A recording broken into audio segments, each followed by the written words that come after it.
Assalamualaikum warahmatullahi wabarakatuh. Perkenalkan, nama saya Sadam Jemali Noval, mahasiswa dari Politeknik Negeri Subang dengan jurusan Teknik Pemeliharaan dan Perbaikan Mesin.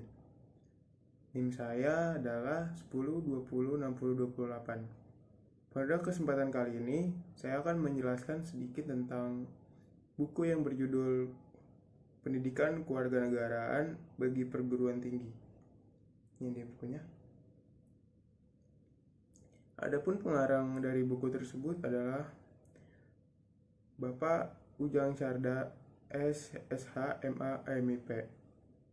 Berikut adalah penjelasan saya. Ini sih.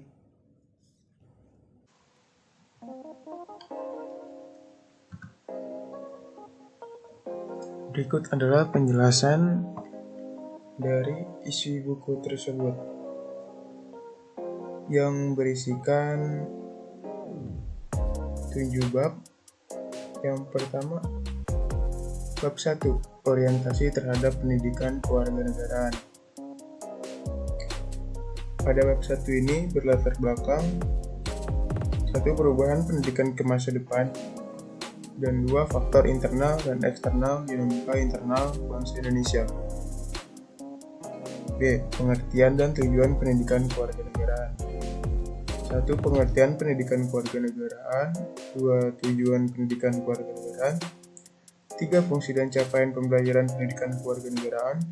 4. Visi dan misi pendidikan kewarganegaraan. 5. Kompetensi pendidikan kewarganegaraan. 6. Metodologi pembelajaran pendidikan kewarganegaraan. Adapun landasan pendidikan kewarganegaraan. 1. Landasan ilmiah. 2. Landasan hukum. 3. Landasan historis. Dan D. Pancasila sebagai nilai dasar pendidikan kewarganegaraan. Yaitu yang pertama, ketuhanan Indonesia. 2. Muatan sila kemanusiaan yang adil dan beradab. 3. Muatan sila persatuan Indonesia. 4. Muatan sila kerakyatan yang dipimpin oleh hikmat kebijaksanaan dalam permusyawaratan perwakilan.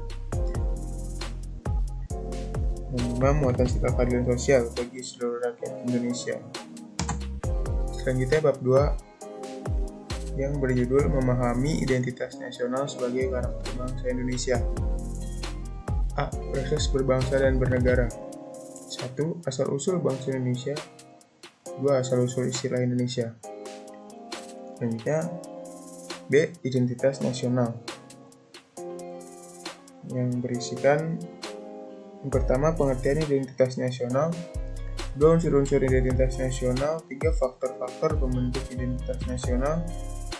4. Identitas nasional sebagai karakteristik bangsa. Dan ada juga Pancasila sebagai identitas nasional bangsa Indonesia. Terakhir, D. Bhinneka Tunggal Ika sebagai identitas nasional bangsa Indonesia. Selanjutnya, bab 3 yang berjudul memahami Pancasila sebagai ideologi bangsa dan negara. A. Pengertian ideologi. B. Makna ideologi bagi bangsa Indonesia. C. Perbandingan ideologi Pancasila dengan ideologi lain. Yang berisi tentang ideologi Pancasila, ideologi liberalisme, ideologi konservatif, ideologi sosialisme atau komunisme, dan ideologi fasisme. D. Memahami makna Pancasila sebagai ideologi negara dari putusan Mahkamah Konstitusi nomor 100 PUU 11 2013. Dan selanjutnya bab 4 dengan judul memahami negara, konstitusi, dan warga negara yang berisikan tentang A. Memahami negara. Apa itu pengertian negara? Apa tujuan dan hakikat fungsi negara? 3. Macam-macam bentuk negara. B. Memahami konstitusi. Pengertian konstitusi. 2. Peranan konstitusi dalam kehidupan bernegara. Dan 3. UUD 1945 sebagai konstitusi negara Republik Indonesia. C. Memahami warga negara Indonesia. Pengertian warga negara Indonesia. 2. Dan hak dan kewajiban warga negara Indonesia, dan yang terakhir melaksanakan hak dan kewajiban warga negara Indonesia. Bab 5 dengan judul Memahami Negara Hukum, Hak Asasi Manusia, dan Demokrasi, yang berisikan tentang A. Memahami negara hukum Indonesia. 1. Pengertian dan ciri negara hukum. 2. Makna Indonesia sebagai negara hukum. Selanjutnya B. Memahami hak asasi manusia.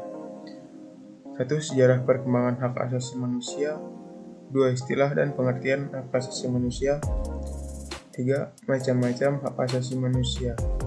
Dan 4. Pemahaman hak dan kewajiban hak asasi manusia dalam Pancasila.